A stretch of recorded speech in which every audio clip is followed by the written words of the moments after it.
town tucked away from what used to be cities is an abandoned neighborhood of trailer parks. The sound of the rain hits their roofs, leaking through the rundown buildings. In the center lies one stripped of its old yellow paint. Outside it sits Mickey, holding an old radio. He's approached by Matt. To Mickey, it feels like ages since the unfortunate last radio call. Are you really just gonna sit here and mope? Mickey doesn't say anything. He doesn't even look up from where he's staring at the old device in his hands. Matt sighs, feeling an awkward pause, trapped not knowing what to do. I thought you'd be excited about the rain. It's been a while. Yeah, it has been. Mickey doesn't say anything more, essentially shutting down the conversation. They fall into an uncomfortable silence, only having the sound of the rain around them. Matt eventually leans over, attempting to take the radio out of Mickey's hands. Mickey rips the radio away from him, and there's a cracking sound that makes them both cringe. Neither of them say anything until Mickey stands up. You have to get over it, dude. It's been like a month. So, that's it. I get a month to be upset and then I have to just get over it? Look, I'm just saying we can't really sit around and mope, you know? No, I don't know. I thought you'd at least try to understand my perspective for once, unlike everyone else. No, that's not fair. I don't know why you're blaming us. You're the one who lied. Mickey stares at him, not saying anything, while Matt fumbles, trying to think of an apology. I'm going to see if Lucia needs any help. His voice is harsh, and it makes Matt flinch. Dude, come on! Mickey shakes his head, pushing past Matt before walking off to find another member of their group. He leaves Matt alone in the rain, wondering what he's supposed to do. He waits a moment before deciding to follow Mickey. He follows him through the park of cars, trying to walk over puddles to avoid making any noise, but Mickey hears him anyway. Leave me alone. Matt steps in a puddle, splashing water on both him and Mickey. No. Mickey gives him a look, but doesn't argue. Instead, they walk in silence until they reach their destination. They see their group mates, Lucia and Flick, sitting where the fire should be. Did the rain put it out? Yeah, we've been trying to restart it, but the ground's too wet. You put the paper down on the ground. It didn't work either. Probably because the ground's wet. So if you put the paper on the ground, it gets wet too. Yeah, but I put the paper on the ground so it wouldn't get wet. Yes, but the ground is still wet. When you put the paper on it, it gets the paper wet.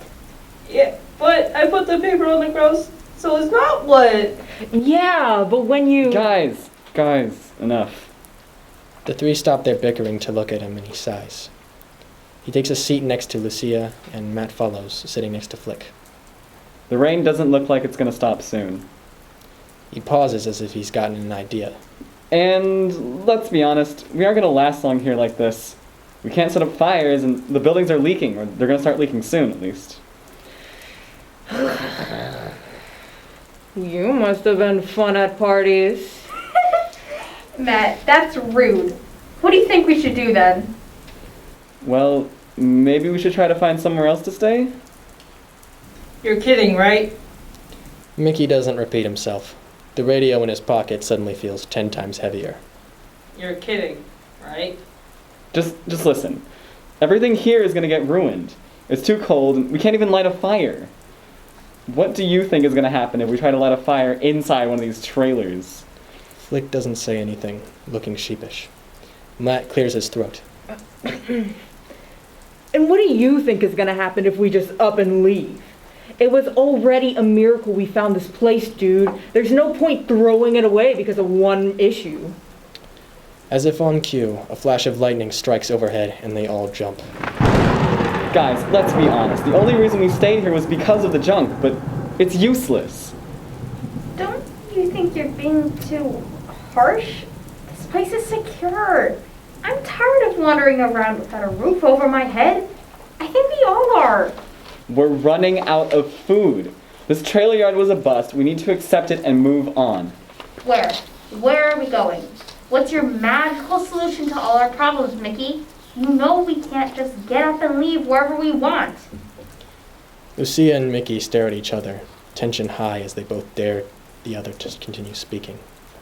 Flick and Matt stay quiet until Flick speaks up hesitatingly. I almost got a delight. Isn't couching fire. Maybe if you would have put the paper on something other than the ground, it would be less wet. Flick, just give it here. Matt takes the paper, tinder, and lighter, and almost instantly lights a small fire. But it was wet. I don't know, alright? I don't know. I guess we can just forget about it. Is this about the radio thing? Radio? Okay, well, I found a small radio thingy in the scrapyard. You found a radio and you didn't tell me? Lucia darts forward, patting Mickey down and taking the radio from his pocket. Personal radio, it has a range of around 80 to 90, but most likely it's too old to reach. Have you used it? Well, there was this person on the other side once, but You found a friend you didn't tell us? I love friends. Flick licks their lips in an oddly murderous fashion, but the rest of the gang doesn't seem to mind. it doesn't matter. They aren't picking up anymore. What did they say? Were they on their own personal radio? They said they were in some kind of tower. They stopped picking up, didn't they? It is better to just not think about it. I thought there could be a tower around here. It would probably be north, further into the valley. Didn't we see something like a radio tower on our way here? The odds of that tower being the same radio tower that contacted Mickey are... Statistically significant or something. That makes sense, right? Flick is right, actually. That radio doesn't have a great range. Are we really going to go after a ghost like this? Mickey takes Matt to the side. You know I need to see what happened to the person on the other side of the radio. I feel guilty about it. Oh, so you want us to leave everything we have here behind because of your guilt? We have nothing here to leave. There might be supplies and people at the tower. We can't pass up this chance. Okay, fine. Whatever. Just know that all I want for us is to be safe. The reveal of the radio leaves the gang in higher spirits, more willing to pack up and leave. It doesn't take long to pack up what little they have. It's finding the correct directions that proves to be difficult. Heading into what they think to be north towards the tower proves to be a task more draining than they imagined. Eventually, they catch a glimpse of the tower in the distance, looming tall over the desolate plains. They trudge onwards, supplies dwindling and feet hurting, until they eventually get a good look at the door. The tower is just up ahead. We should get there before nightfall.